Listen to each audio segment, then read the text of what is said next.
There's a tense calm at the Colombia-Venezuelan border, where troops loyal to Venezuela's socialist leader a day earlier fired tear gas and used force to block much-needed humanitarian aid from entering the country. Today, Venezuelans surveyed the damage and destruction from Saturday's violent clashes and helped clean debris across parts of this border. Two bridges connecting Venezuela to Colombia became a deadly flashpoint as police and protesters squared off throughout a turbulent Saturday.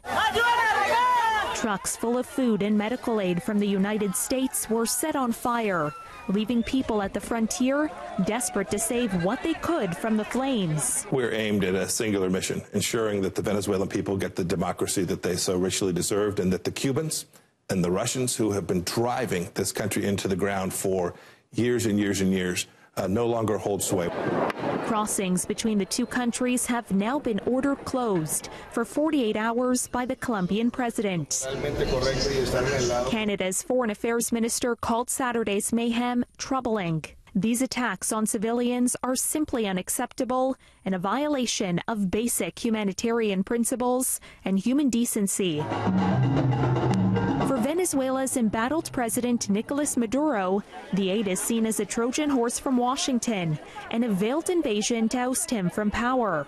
I am confident that the Venezuelan people will ensure that Maduro's days are numbered. Maduro is defiant in denying any crisis in his country, even amid chronic shortages of food and medicine. Opposition leader Juan Guaido is recognized as Venezuela's legitimate head of state by most Western countries. February 23rd will be 1 month since I assumed the presidency, and the Venezuelan people will be out on the street demanding the arrival of humanitarian aid. My patience has run out, Maduro told a hands-off Venezuela rally, and angry with his neighbor's support for Guaido, gave Colombian diplomats 24 hours to pack up and leave. Colombia's president is calling for a forceful international response, something that could come as early as tomorrow.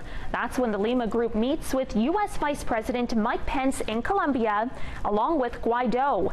Now, Chrystia Freeland will also be at tomorrow's Lima Group talks, focused on how to get aid to Venezuelans.